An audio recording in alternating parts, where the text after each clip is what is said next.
اور اس آیت میں اللہ تعالیٰ نے 3 باتوں کا حکم دیا ہے اور 3 باتوں سے روکا ہے، اور آج کی میری پوری تقریر انہی 6 باتوں پر انشاءاللہ۔ اور یہ جو آیت میں پڑھنے جا رہا ہوں، یہ آیت کتنی امپورٹنٹ ہے، کتنی اہم ہے، اس کا اندازہ آپ اس سے لگائیے کہ حضرت عبداللہ بن مسعود رضی اللہ تعالیٰ عنہ کہتے ہیں اجمع آیت فی القرآن هذه الآیہ، قرآن کریم کی سب سے جامع آیت، جامع کا مطلب جس کے اندر تمام چیزیں آ گئی ہوں، جس نے تمام چیزوں کو اکٹھا کر لیا ہو، وہ یہ ہے آیت سورہ نحل کی آیت۔ اور اس آیت کے بارے میں حضرت سفیان ابن عیینہ کہتے ہیں کہ قرآن کریم کی کوئی اور آیت ایسی نہیں ہے جس میں تمام بھلائیوں کو اکٹھا کر دیا گیا ہو اور تمام برائیوں سے روک دیا گیا ہو، اگر ایسی کوئی آیت ہے تو یہی آیت ہے۔ آئیے پہلے آیت کا ترجمہ دیکھتے ہیں، پھر بات کو آگے بڑھاتے ہیں۔ ان اللہ یأمر بالعدل والإحسان وإیتاء ذی القربى وینہی عن الفحشاء والمنکر والبغی یعظکم لعلکم تذکرون۔ اللہ تعالیٰ تم کو 3 باتوں کا حکم دیتا ہے۔ نمبر 1، اللہ تعالیٰ تمہیں عدل کا حکم دیتا ہے، والاحسان اور احسان کا حکم دیتا ہے، وایتاء ذی القربى اور رشتہ داروں کو دینے کا حکم دیتا ہے۔ اور 3 چیزوں سے اللہ تعالیٰ منع کرتا ہے، عن المنکر برائی سے، والفحشاء فحش کاموں سے، والبغی اور ظلم اور زیادتی کرنے سے۔ یعظکم لعلکم تذکرون، اللہ تعالیٰ تم کو نصیحت کر رہا ہے تاکہ تم سمجھ جاؤ۔ گویا اس آیت میں اللہ تعالیٰ نے نصیحت کی ہے۔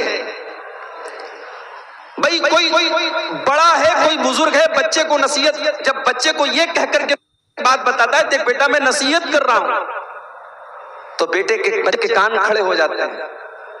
استاد جب شاگرد سے کہتا ہے کہ دیکھو بچوں میں تمہیں ایک نصیحت کر رہا ہوں، تو شاگردوں کے کان کھڑے ہو جاتے ہیں کہ ہمارے استاد ہمیں نصیحت کر رہے ہیں۔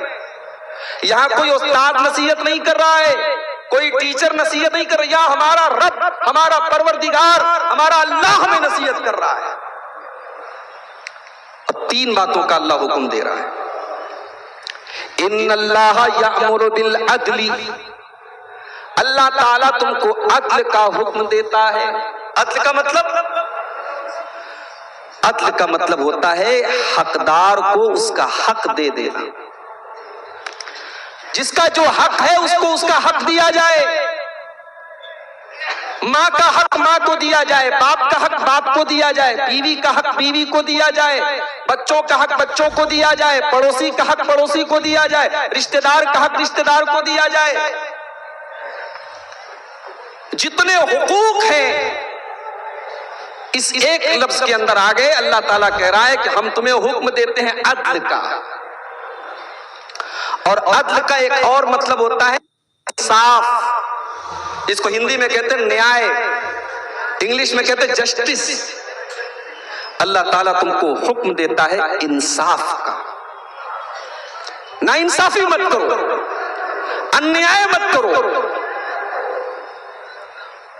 لوگ کہتے ہیں نا پیار میں اور جنگ میں سب جائز ہے۔ وہ کون لڑکا تھا جس نے اپنی محبوبہ کا قتل کر دیا تھا؟ اس کے 32 ٹکڑے کر کے فریز میں ڈال دیے تھے۔ محبت تھی، محبت نفرت میں بدل گئی، اور نفرت میں بدلی تو اتنی بدلی کہ اپنی محبوبہ کے جس کے ساتھ اس نے ہر طریقے کی خواہشات کو پورا کیا، اس کے 32 ٹکڑے کر کے اپنے فریز میں رکھ دیے۔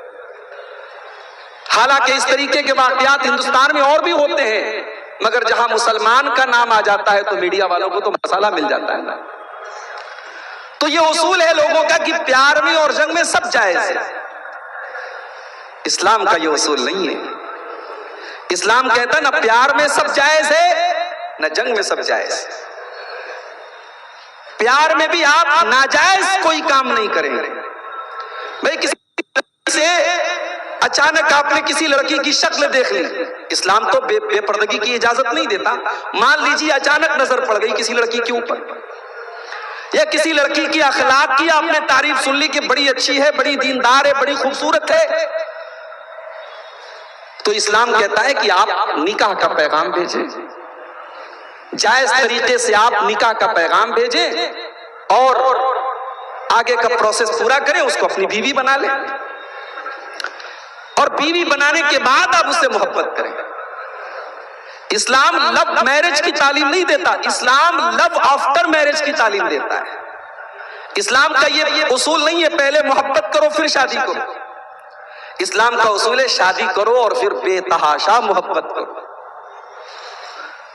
اور جنگ کے میدان میں بھی سب جائز نہیں ہے، دشمن کے ساتھ بھی آپ کو ناانصافی نہیں کرنا ہے۔ وَلَا يَجْرِمَنَّكُمْ شَنَآنُ قَوْمٍ عَلَىٰ أَلَّا تَعْدِلُوا اعْدِلُوا هُوَ أَقْرَبُ لِلتَّقْوَىٰ۔ اے مسلمانوں، اگر تمہاری کسی کے ساتھ دشمنی ہے تو دشمن کے ساتھ بھی تمہیں ناانصافی نہیں کرنا ہے، انیائے نہیں کرنا ہے، جس نے تمہارے ساتھ ظلم کیا ہے اسی سے تمہیں بدلہ لینا ہے، پوری بدلہ نہیں لے سکتے، پوری کمیونٹی سے بدلہ نہیں لے سکتے۔ بھئی دنگے فساد میں کیا ہوتا ہے؟ کسی ایک انسان نے آگ بھڑکا دی، پوری قوم کے خلاف دنگا بھڑک گیا، یہی تو ہوتا ہے۔ اسلام کی یہ تعلیم نہیں ہے۔ دشمنی اپنی جگہ ہے لیکن دشمنی کا مطلب ناانصافی نہیں ہے۔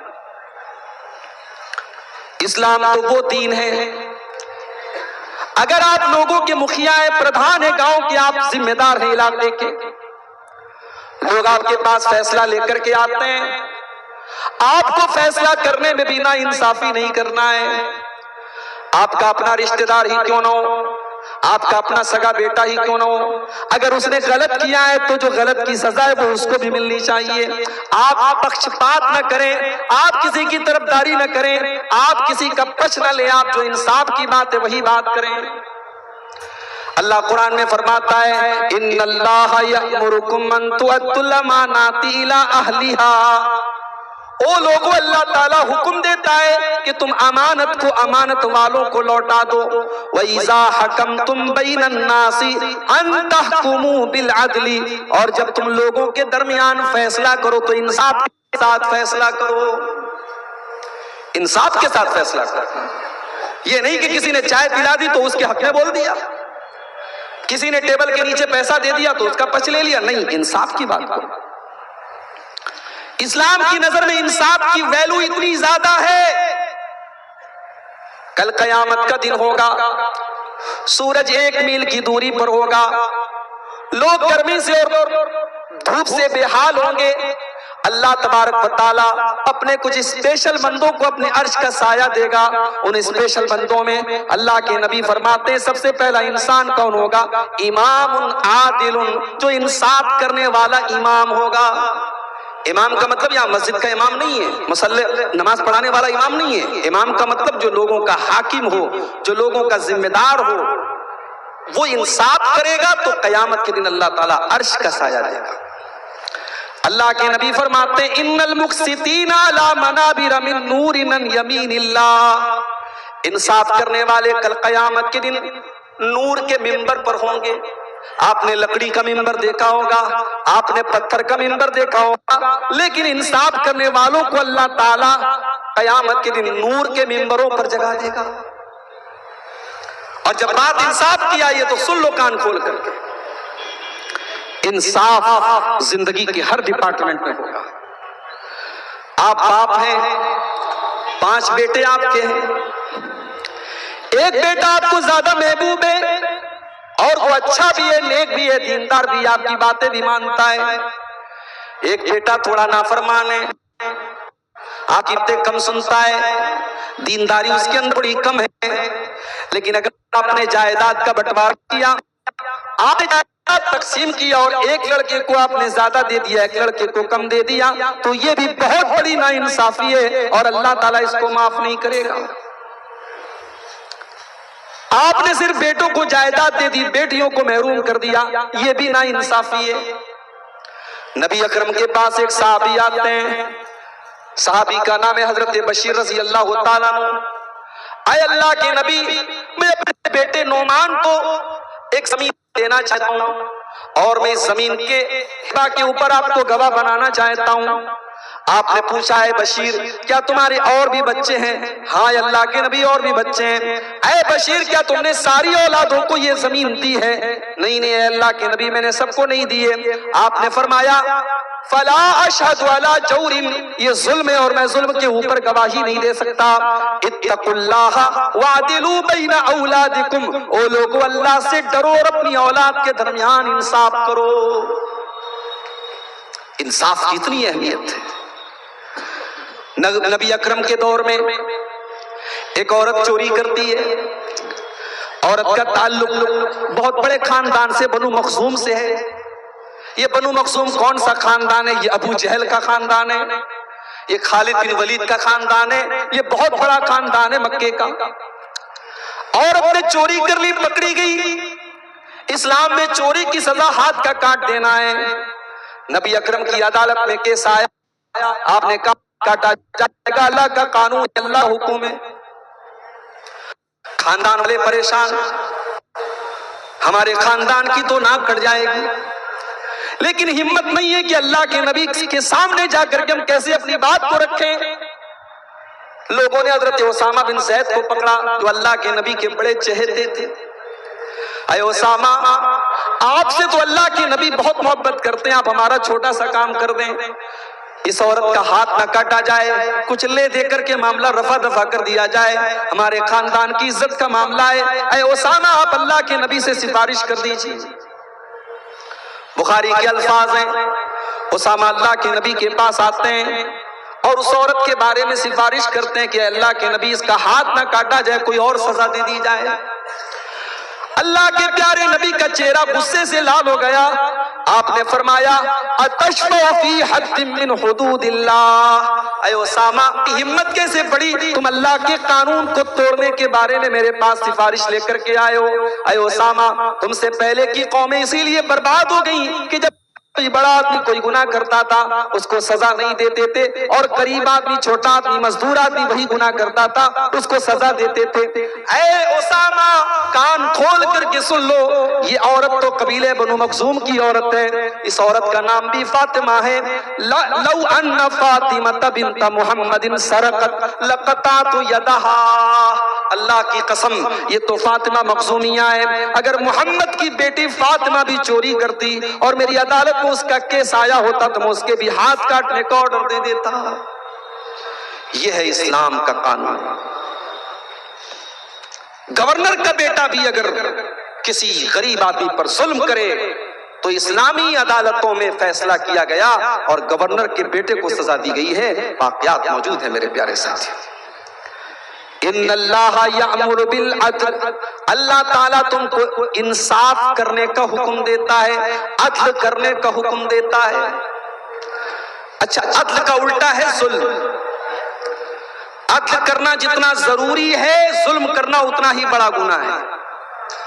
اگر آپ نے کسی کے اوپر ظلم کیا، آپ وہ مظلوم ہو گیا اور اس کے منہ سے اگر آہ نکل گئی، اس کے منہ سے بددعا نکل گئی، تو اللہ نے مظلوم کی بددعا کے لیے آسمان کے دروازے کھول دیے ہیں۔ اللہ کے نبی فرماتے ہیں اتقوا دعوت المظلوم، مظلوم کی بددعا سے بچو، فإنہ لیس بینہا وبین اللہ حجاب، اس لیے کہ مظلوم کی بددعا کے درمیان اور اللہ تعالیٰ کے درمیان کوئی پردہ نہیں، کوئی رکاوٹ نہیں۔ مظلوم کے منہ سے اگر بددعا نکل گئی تو وہ بددعا ضرور قبول ہوتی ہے۔ کبھی کسی پر ظلم مت کرو میرے بھائی، ہو سکتا ہے آپ ظلم کر کے دنیا میں پھل جاؤ، پھول جاؤ، مگر اللہ کے ہاں ایک ایک پائی کا حساب دینا پڑے گا۔ ارے ہم تو انسان ہیں، جانوروں نے بھی اگر جانوروں کے اوپر ظلم کیا ہوگا تو اللہ تعالیٰ ان سے بھی قصاص لے گا۔ اللہ کے نبی فرماتے ہیں، صحیح مسلم کی روایت ہے، لَتُؤَدُّنَّ الْحُقُوقَ إِلَىٰ أَهْلِهَا يَوْمَ الْقِيَامَةِ، او لوگو تم قیامت کے دن ایک دوسرے کا حق ضرور دو گے، تمہیں دینا پڑے گا۔ حَتَّى يُقَادَ لِلشَّاةِ الْجَلْحَاءِ مِنَ الشَّاةِ الْقَرْنَىٰ، اگر سینگ والی بکری نے بغیر سینگ والی پر اتیاچار کیا ہے، ظلم کیا ہے، تو اس سے بھی قصاص لیا جائے گا۔ دنیا میں ہم نے کسی کا پیسہ مار لیا تو دنیا میں پیسے کے بدلے پیسہ چلے گا، کسی کی زمین ہتھیا لی، زمین کے بدلے زمین چلے گی. دنیا میں کسی کو گالی دے دی، معافی مانگ لے. آخرت میں تو کرنسی نیکی اور گناہ ہوں گے میرے بھائی. وہاں کرنسی کا ایکسچینج نیکی اور گناہ سے ہوگا. ہم نے کسی پر اتیاچار کیا اور ظلم کیا، ہماری نیکیاں اس کو جائیں گی، اور جب ہماری نیکیاں ختم ہو جائیں گی اس مظلوم کے گناہ ہمارے اوپر لاد دیے جائیں گے. تو ظلم سے بچو، اتیاچار سے بچو، انصاف کرو. اللہ انصاف کا حکم دیتا ہے. یہاں تک کہ اگر کسی کی 2 بیویاں ہیں، یہ الگ بات ہے. ہندوستان کے ماحول میں 2 بیویوں کا نام لینا بھی آج جرم ہے. عورتیں تو کہتی ہیں صاحب میرا شوہر غلط کام کرنے چلے گا لیکن میری سوتن نہ لائے، یہ نہیں چلے گا. شوہر مالی اعتبار سے استطاعت رکھتا ہے، 2 شادیاں کر سکتا ہے، مگر لوگ کرنے نہیں دیتے. کتنی بیوہ عورتیں ہیں، لوگ سمجھتے ہیں کہ ان کے گھر میں راشن پہنچا دیا تو اس بیوہ کے آنسو پوچھ دیے گئے. لوگ کہتے ہیں عورت تو اپنے بچوں کے سہارے زندگی گزار لیتی ہے. دنیا کا سب سے بڑا جھوٹ ہے یہ، ڈھکوسلا ہے یہ. جس طریقے سے مرد کو عورت کی ضرورت ہے، عورت کو مرد کی ضرورت ہے. 30 سال کی، 35 سال کی، 40 سال کی عورت بیوہ ہوئی، سماج میں کوئی نکاح کرنے والا نہیں. آپ نے دوسرے نکاح کو حرام کر دیا ہے، اس کو ناجائز کر دیا ہے، اور اس بیوہ عورت کے گھر میں آپ نے راشن پہنچا دیا، اس کو چند پیسے دے دیے اور آپ کہتے صاحب ہم نے بیوہ کی مدد کر دی. نبی اکرم نے 11 شادیاں کی تھی، کبھی آپ نے غور کیا؟ 11 شادیوں میں صرف 1 بیوی آپ کی کنواری تھی، باقی 10 بیویاں آپ کی یا تو مطلقہ تھی یا بیوہ تھی. اللہ کے نبی یہ بھی تو کر سکتے تھے، ان کو پیسہ دے دیتے، ان کو راشن پانی دے دیتے، نکاح کرنے کی کیا ضرورت تھی بھائی؟ نبی نے امت کو تعلیم دی، سماج کی یہ بیوہ عورتیں تمہارے راشن کے اور تمہارے روٹی کے ٹکڑوں کی محتاج نہیں ہیں، ان کو بھی عزت کے ساتھ ایک شادی شدہ زندگی گزارنے کا حق ہے. اسی لیے اللہ کے نبی فرماتے ہیں من کان لہو امراتان، جس کی 2 بیویاں ہوں، فمال الی احدہما، اگر 2 بیویوں میں سے کسی ایک بیوی کی طرف اس کا جھکاؤ زیادہ ہے. ایک سے زیادہ شادی کی اجازت ہے مگر اس کنڈیشن کے ساتھ کہ آپ کو انصاف کرنا. اگر ایک بیوی کے ساتھ، میں نے حیدرآباد میں دیکھا، بہت سارے کیس آئے میرے سامنے، شوہر سعودی عرب میں رہتا ہے، ایک بیوی کو وہاں لے کے رہتا ہے، ایک بیوی یہاں رہتی ہے. پہلی بیوی یہاں ہے جس کے 4 بچے ہیں، اور دوسری بیوی کم عمر کی لڑکی سے شادی کر کے اس کو سعودی لے کے چلا گیا. یہ ظلم نہیں ہے؟ یہ ظلم ہے. دوسری شادی کریں آپ تو دونوں کا برابر.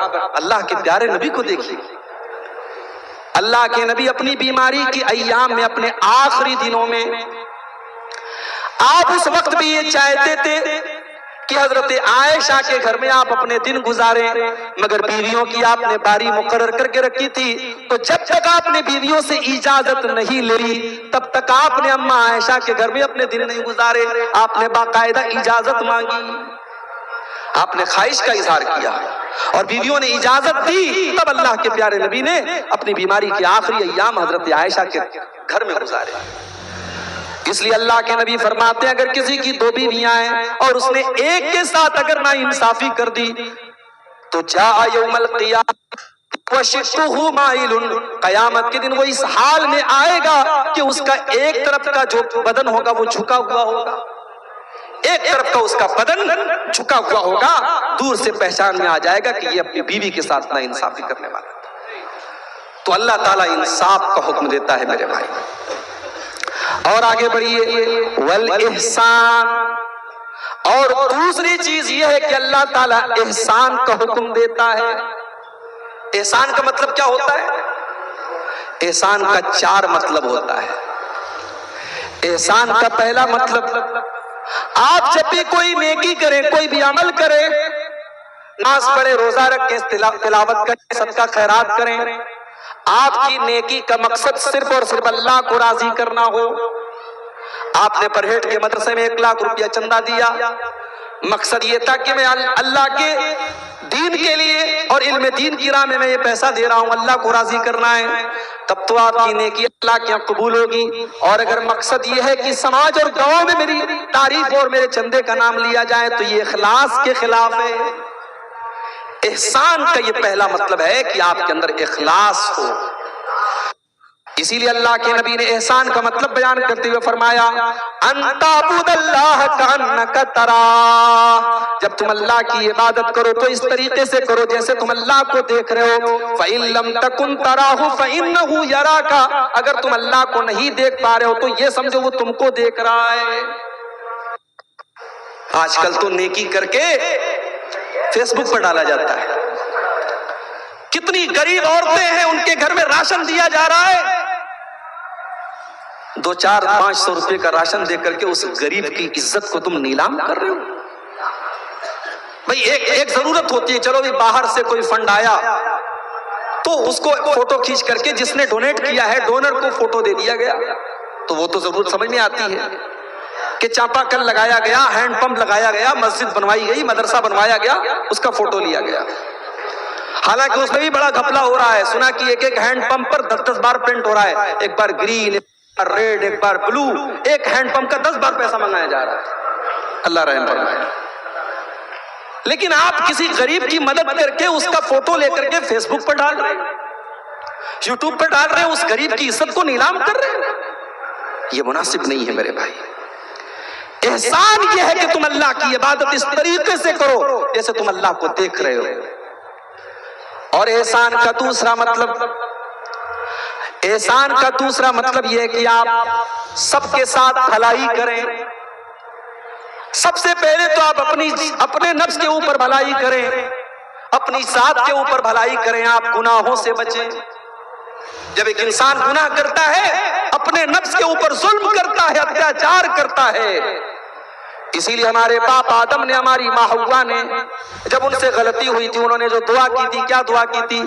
ربنا ظلمنا انفسنا وان لم تغفر لنا وترحمنا لنکونن من الخاسرین. اے ہمارے پروردگار, ہم نے اپنی جان کے اوپر ظلم کیا ہے اور اگر تو نے نہیں بخشا, تو نے رحم نہیں کیا تو ہم خسارے پانے والوں میں سے ہو جائیں گے. تو سب سے پہلے اپنی جان پر آپ احسان کیجیے. او گٹکھا کھانے والے میرے نوجوان ساتھیوں, او شراب پینے والے میرے بھائیوں, او تمباکو کا استعمال کرنے والے میرے بھائیوں, اپنی جان پر ترس کھاؤ اور اپنے آپ کو ہلاکت میں نہ ڈالو. وَلَا تُلْقُوا بِأَيْدِيكُمْ إِلَى التَّهْلُكَةِ. اپنے آپ کو ہلاکت میں نہ ڈالو, خودکشی نہ کرو, سوسائیڈ نہ کرو. اسلام میں سوسائیڈ کیوں حرام ہے؟ یہ زندگی ہماری اپنی نہیں ہے, اللہ کی امانت ہے. ہمیں کوئی حق نہیں پہنچتا کہ ہم سوسائیڈ کریں. جب ہماری موت لکھی ہوگی, اللہ موت دے گا, ہم سوسائیڈ کر کے اپنے آپ کو, اپنی زندگی کو ختم کریں, یہ رائٹ ہمیں اور آپ کو نہیں ہے. سب سے پہلے اپنے ساتھ آپ احسان کیجیے. اس کے بعد اپنے ماں باپ کے ساتھ, اپنے رشتہ داروں کے ساتھ. سورہ نساء کی آیت نمبر 36 کو پڑھیے. وَاعْبُدُوا اللَّهَ وَلَا تُشْرِكُوا بِهِ شَيْئًا. اللہ کی عبادت کرو اور اللہ کے ساتھ کسی کو شریک نہ کرو. وَبِالْوَالِدَيْنِ إِحْسَانًا. اور اپنے والدین کے ساتھ احسان کرو. وَبِذِي الْقُرْبَى. رشتہ داروں کے ساتھ احسان کرو. وَالْيَتَامَى. یتیموں کے ساتھ احسان کرو. وَالْجَارِ ذِي الْقُرْبَى. اور اپنے پڑوسی کے ساتھ بھی احسان کرو. وَالْجَارِ الْجُنُبِ. اور پڑوسی اگر اپنا رشتہ دار ہے تب بھی احسان کرو, اور پڑوسی اگر غیر ہے تب بھی اس کے ساتھ احسان کرو. وَالصَّاحِبِ بِالْجَنبِ. اور اپنے سفر کے ساتھی کے ساتھ بھی بھلائی کرو. ٹرین میں سفر کر رہے ہیں, ابھی آج میں بنارس سے پٹنہ تک کھڑا ہو کر کے آیا. ہولی کا موقع تھا, ٹرین میں رش تھا, اور ٹوپی لگائے ہوئے, کرتا پہنے ہوئے. ایسے ہی آج کل ٹوپی والوں کو, کرتا والوں کو تو بڑی عجیب نظروں سے دیکھا جاتا ہے. سیٹ پر جگہ ہے, ایک سیٹ پر 5 لوگ بیٹھے ہیں, مگر مولوی صاحب ہیں, ان کو نہیں بیٹھنے دیا جائے. ہمارا اپنا معاملہ یہ ہوتا ہے الحمدللہ, کوئی تعریف کی بات نہیں ہے. اگر ہماری سیٹ پر اگر میں سویا نہیں ہوں, بیٹھا ہوں, کوئی آ کر کے بیٹھنا چاہے, کوئی دقت کی بات نہیں. ہمیں یہ گنجائش رکھنی چاہیے. فلائٹ